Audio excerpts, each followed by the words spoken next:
will be very, very interesting. So we do have two AD carries on the right-hand side. It is just Nidalee to provide the AP damage, so that might be a little bit of a threat for them if the top lane fails a little bit. Nidalee is kind of a hybrid now, is she not? I mean, a Yeah, lot of people opted for Trinity Force and such. It's a very weird team comp. It's kind of very gimmicky. Maybe for Glory, knowing that it's going to be a best of three, trying to scare them and try to attack them as much as possible.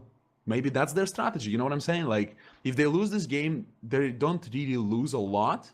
But if they win this game decisively, it's going to be like either or, I expect, because of the kind of snowball potential, then they're going to be in great shape against their enemies in this series.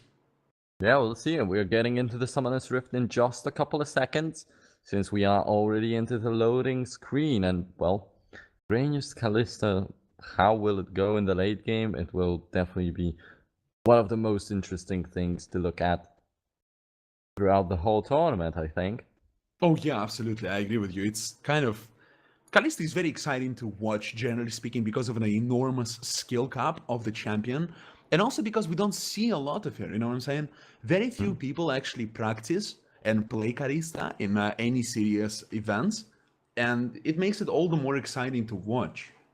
All the while, nobody really plays Sion yet as well. It's a very niche pick. He scales magnificently to late game due to his health stacking, and he's just a very good initiator slash tank. While Kalista is an exceptional damage dealer and the utility provider for the team, with her ultimate Fate's Calling able to either save or throw one of her allies that she selects preemptively with her Black Spear away from the enemy or into the enemy team. It's going to be really exciting to watch regardless. It's a very, very weird set of picks right here into this game. Yeah, having Janna on this Black Spear can also help a lot, since, it's going to be throwing Janna into the middle of the enemy team, into a monsoon that can position the enemies quite comfortably for his own team. So, yeah, definitely. Oh, yeah, absolutely. It's just, Has a lot of it's just potential. so many. Yeah, there's just. We could talk about it for days on end. There's so many possible combinations that you can execute, and a lot of them are aggressive, but some of them are also exceptionally utilitarian and can help a lot the team to split or survive this fight. Okay, so Mina actually changed his Ignite, swapped out with a heal into the middle lane, so he'll not be playing this aggressive raid right there. And once again, we do see the Doran's Blades versus the Crystalline Flask, as in the previous game. How strange. I think Sion made the right call because Nidalee kind of has this hybrid damage and he needs to be very cautious early on because there's no meaningful way to attack her early on. He cannot reach her easily, so he has to be very safe, very careful against her. It's a good idea to do because he transitions gloriously to late game, but his early game against Nidalee is going to suffer a lot. Yep, so we'll see. The first minutes of the game once again might be the place for a nice quick gank from one of the junglers. And definitely Lee Sin has a lot of more ganking potential than Rengar on the first levels. Oh yeah, absolutely. That's just out of the question, right? Rengar will have to be a little bit more crafty than Lee Sin, actually a lot more crafty than Lee Sin in order to secure any advantages early on, especially against annoying picks like Nidalee, Graves that are highly mobile. And I mean, Graves is not highly mobile, but he's not very easy to kill due to his passive. And Nidalee is just very mobile and can easily escape his ganks. Alright, so plus 10 gold for the blue team straight away by killing the Ghost of Kalista. And actually they know with which skill Kalista started off. So that might give a little bit of information. Honestly, Janna is getting so much damage in this Gromp taken, but will give the level advantage to Kalista and Janna in this 2v2 lane. But you know what? Any skill Kalista secures in the level 1 will not be meaningful enough to win the level 1. So, it doesn't really mean anything for the enemy team. It's a weird start though. I've never seen any Kalista start with a W. It's an interesting execution of the bot lane. Yep, sure, but for now, Actually, it is a good idea, I think, since you are taking this Gromp, so you'll have this level 2 anyway, so you don't really care about which skill you take for the first one. You will have the second one in just a couple of seconds, but still, yeah, as you said, Janna lost a lot of health on this Grump, so they will not have a lot of potential right now in the bottom lane, but they will be healing up slowly but surely, and then maybe something will happen. However, it is level 2 versus level 2, so still, it was not as effective as they wanted it to be. However, yeah, of course, this exp is definitely very useful to Kalista, because as we said, she will be struggling a little bit versus Caitlyn in the bottom lane. So much damage going on to the Cyan from the rotation of Nidalee and constant poke and harassment. He'll need to make use of these potions or go back to base in order to just survive this freaking lane. Nidalee is of course a huge bully against Cyan, a small all-in at the bot lane. I don't expect much of it happening here, because Braum is just such a beefy monster early on, and Caitlyn will not let them poke him for free. Kalista and Janna in this lane will try to scale the late game, of course, try to not pick the fights they cannot win, and maybe that was their intention with the early securing of the level 2, because they knew they won't be able to fight them effectively. Maybe that was the intention, they wanted to feel a little bit more safe against the enemy. Sion already had to back away to his base to heal up and used up his teleport, so we have this summoner spell advantage in the top lane, Colamax. Once again, he gets the perfect opportunity of doing a gank early. Oh yeah, absolutely. Oh my god, Rengar is coming against Graves. Will they be able to secure any advantage early on for Kassadin? Kassadin is out of mana, but is on pursuit, securing some mana, and nothing's gonna happen. There goes the heal. The ball strike misses, but the second one does hit. There comes double aim, and Mina just jumps away. That was a great play from him. However, then he has to run away from Braum and Caitlyn, but Caitlyn is so low on health, and Kiki will also die. Mina still alive, but Diamante finally jumps in. Finally gets something for the blue team. There comes double aim back from killing Kassadin. And now Techno Panda, as the last man standing, goes down 4-2 in favor of For Glory. And they are looking so great at the moment. They will also take the dragon. What a great play by both the jungler and the mid laner. What a fantastic series of events leading into this. The Graves trying to escape the gank from Rengar, leading himself to the perfect position for Lee Sin to strike, and leading the rest of his bot lane also to aid him, turning this quickly into a huge 4v4 slowly, securing 6 kills in total, 4 kills for the red team, 2 kills for the blue team, and the dragon at the 5th minute for the For Glory team. What an aggressive start once again. However, it was a big mistake from the jungler of the blue team. If the first baller strike had hit, it would have been a rout and there would be no chances of Graves running away from there alive. Oh, definitely not. Instead, he didn't get hit, he just used a simple dash to get over to the dragon pit. That, of course, gave the chance for Lee Sin to try and go in and grab the kills. Yeah, quite honestly, it was a slight misplay that led to the disaster that happened after that, because this chasing was very scary, generally speaking, because there was no vision and Lee Sin can easily reinforce, and the bot lane followed for some reason without any hindering from Caitlyn or Braum. And now Kalista is able to actually put some damage on the enemy, and Caitlyn just cannot seem to reach her. Janna is doing a lot of work, and the top lane, Rengar is coming for a gank. Nidalee is trying to be a tricky... Fantastic flash from Nidalee. Yep, a fantastic flash, and also this jump. Oh, the climb is gonna go down. It's 300 gold bonus, of course, a nice kill for Nilly, but now she gets caught by this Cyan, who's very deals percentage damage. Dimathe, now the last man standing right here. Man. Double aim is gonna get yet another one. 2-0-1 Lee Sin, and the same goes for Nidalee. So once again, the top lane of For Glory gets fed early on in the game, and Crimson Wolf, as you said, he got completely deleted by the collateral damage, and well, this magic damage shield does not give him anything against Graves, of course. Dude, there's nothing collateral about a freaking grenade that hits your face. It just destroyed poor Graves right there. Not able to contest the Graves with the BF sword so early on into the game. It just seals the lane, the mid lane, against this Kassadin, not allowing him to scale to later stages of the game, securing twice his farm, and also killing him under his freaking turret. Yeah, so once again, just this little mistake by Rengar, he didn't hit this bola strike, and that led to Kassadin dying the first time, and then he was a little bit behind because Graves got a kill early on, and now Graves got yet another one. 2-1-3 Graves right there. Just the assist would have given him the advantage, and he also has the kills, and he also has the farm advantage, and now he's just looking so great. It's just like such small chain of events resulting in so much, quite honestly, you know. Fantastic dodge from Kalista. So much damage dealt onto Caitlyn. Jesus Christ. And that's only with a Doran's Blade. Imagine if she actually had any items. Janna is getting hit a lot. She'll need to disengage. Janna is probably going to die. Fate Sculling securing Janna's life. I cannot believe it. It's so fantastically played. Perfect play right there. Zdenko is just such a good Kalista right here. This Rend is dealing so much damage. It of course reminds me of Expunge of Twitch that he had a while back right there. Just deals a huge spike of damage while you're stacking with your auto attacks. And well, the weird thing, Kalista has to get close to Caitlyn to land all the auto attacks. And while she just deals like 3, 4, 5 auto attacks, Kiki cannot really answer with anything. He cannot even hit Kalista once. It's like it's like a weakness of Caitlyn, right? If she can maintain her distance against you, she can easily deal collateral damage, narrowly missing the Sion, as I'm trying to explain the bot lane things. Sion, very well juked. It would be very scary because it would probably kill him. A lot of damage being dealt to Sion, even without Graves finishing Infinity Edge yet.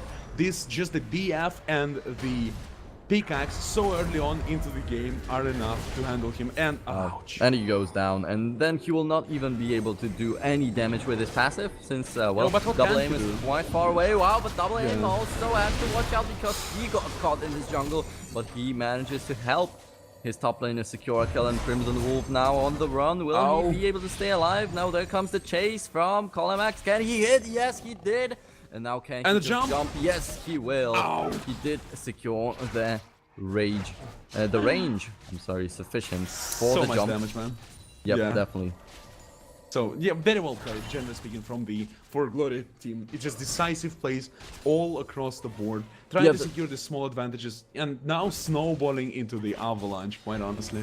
There was this one assist for Crimson Wolf that he got from the kill on Lee Sin, but it definitely is not enough to come back in the lane versus Graves, who just got a kill against Sion in the top lane. He can even roam and get kills on other lanes. Now Colimax has to watch out. He did get caught, did get stunned, but Demata doesn't have enough damage right there. Technopanda low on health, has to watch out, but now the red team is on the run, but Double Aim joins them, and Technopanda has no mana at all, but Double Aim actually goes for some different targets. There comes the teleport from the top lane, and Sion now might be really dangerous, but he doesn't have the ultimate available, as he just used it up in the top against Graves, trying to defend the turret. Oh god, so well played. A great fantastic disengage to keep Crimson Wolf away, and there we go, 11-3 in favor of the red team. They just got one kill in this fight, but then the disengage, as you said, was just so pulled off so well that, well, can't touch this.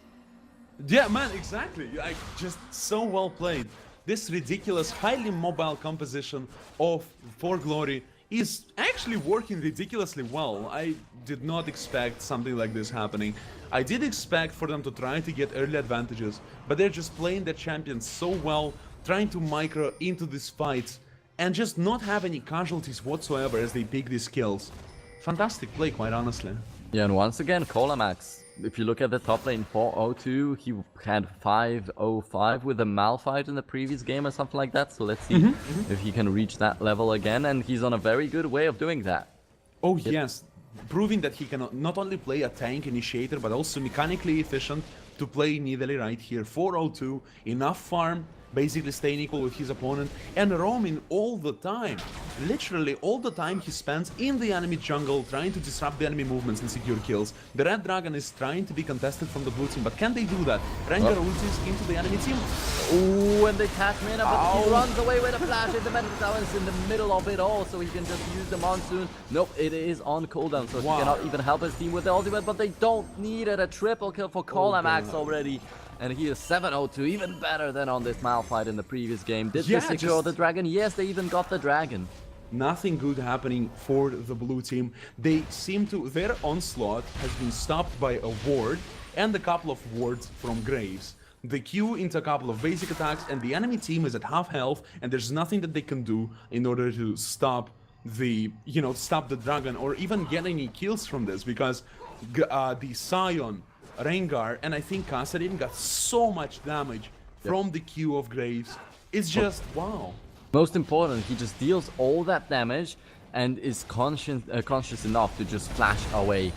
The split second that he knows Rengar is on his face, because Rengar of course is an assassin for all the AD carries, so he just flashes away, is secure from this Rengar after his ultimate got used, because he got revealed right there, and well, nothing to do for the blue team. Oh, it's just exceptional mechanical performance from the Mina. Just very well played. Oh, one more to attack, and there goes Rengar, and Crimson Wolf also low on health. The Q hits, double aim goes for the follow-up. And he gets the kill with the Dragon's Rage. Techno Panda also could get caught right here. Tempest should be available for Lee Sin quite shortly. He got the slow. Nope, he actually didn't get his E. Well, there comes the ultimate from Caitlyn, and actually double aim. Trolled his support a little bit because Janna had to block it unintentionally. He tried to heal himself up with the Monsoon, but actually killed the support. Yeah, it was a little bit unfortunate.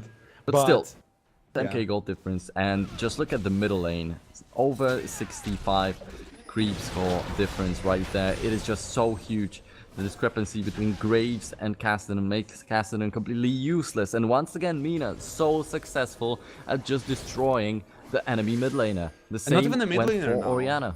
Like, not even a mid laner, just playing Graves, just knowing that he will be able to suppress and maybe even kill enemy Kassadin, picking the Graves confidently into this and just removing the enemy Kassadin from the game.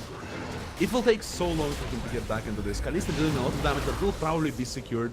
Kill picked up by Rengar, getting slowly back into this game, but he will need maybe 15 more ganks like this to equalize the gold advantage from the red team. Nevertheless, trying to do something. Yep, definitely. Just props for him to him for just doing something. At least he's getting the kills. At least he's using his ultimate, trying to get something going for the team. Of course, the assists still being quite useful.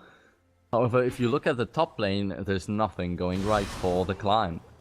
Too much, definitely, just too much happening on the side of the blue team. Too much fighting going on in the jungle. There is the line of wards stretching from the top inner blue turret to the bottom inner blue turret, just giving all the vision that is necessary for the red team to make all kinds of plays that they want. They just go casually to their jungle and do whatever they want. Blue team will need to pull off a miracle to do something. So deep in the top lane. He could have got caught, but double aim just didn't choose to go for the Sion.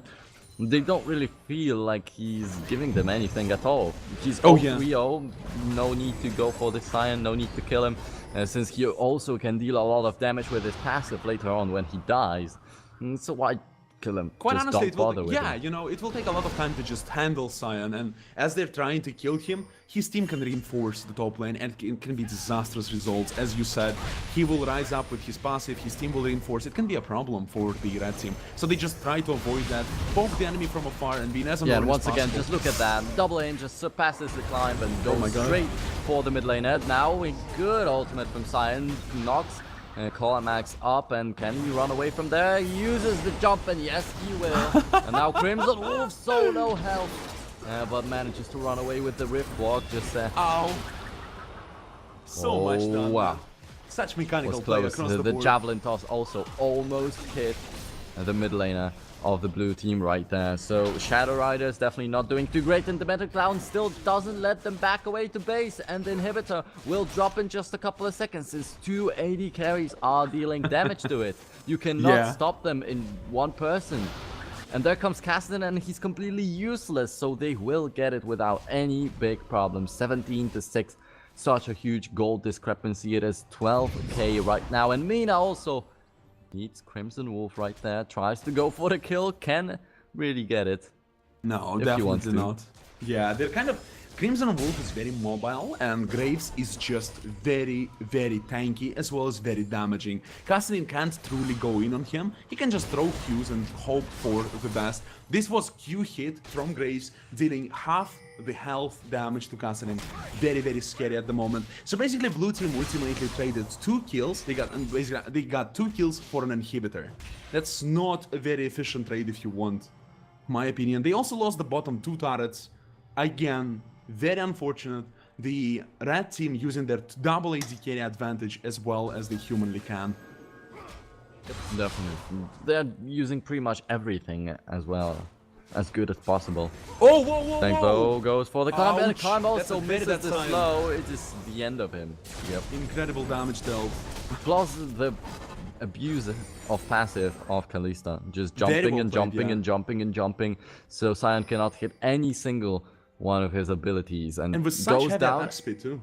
And still cannot even use his passive to deal any damage. Double aim now gets caught. Finally a kill for the blue team. And the first kill for Kassadin in this game. Is this the beginning of something at least going for him? He is stacking up the Rod of Ages, so passively he will finally become a little bit relevant at least. He will need a couple of minutes more to truly benefit from the Rod of Ages, but definitely a good pickup for him. Oh, Trying and to get maybe a back into this dragon. game.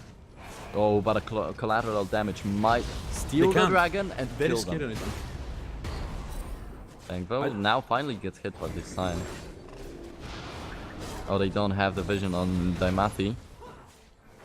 I don't think they should be going for Dragon. It's very risky right now. And did they? No, I don't think they should contest it right now. They're not in this position of power right now. Although Kalista is not in a team fight right now, Graves and other members of the Red Team. Fantastic Gets the Dragon steal, and Technopanda also blocks all the knockouts from Janna, but then the monster disengage. completely zones them out. Kolamax gets engaged, but he exhausted, I'm sorry, but he still gets the kill on the Kassadin. And Kiki now the last man standing, trying to run away even with his heal, but just look at double aim. He's so quick on this Lee Sin.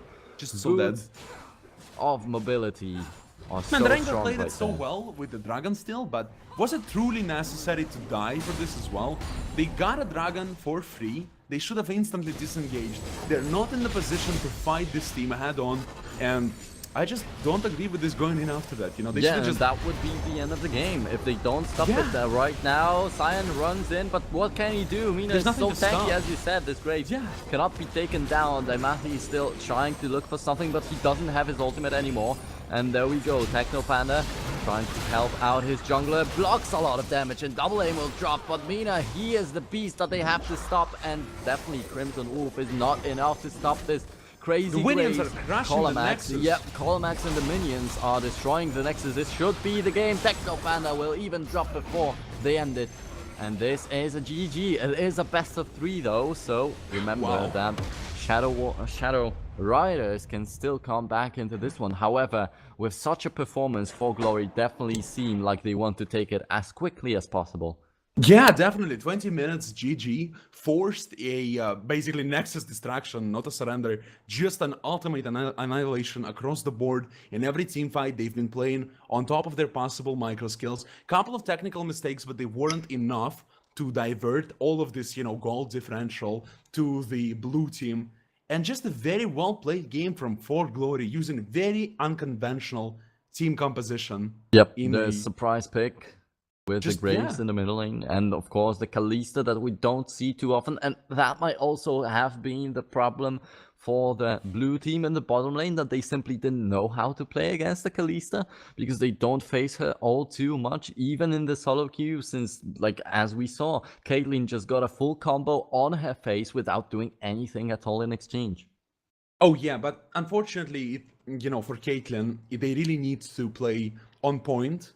Kiki and Technopanda need to step it up quite a lot in order to counter Kalista. They need to suppress her, but they need to do it coordinated. Like, they need to be coordinated in the suppression. Otherwise, what's going to happen is Janna gonna solo Brom, Kalista's gonna solo Caitlyn, and it's not gonna be a good trade for them at all. Very difficult game, and we'll have to see if they can come back in the second game of the best of 3. Yep, definitely. So give us a couple minutes of break and just come back in about a 5. It has been Nero Integrate and Quick Save TV, and there is still more to come. Thank you so much for watching, and see you in just a couple of minutes.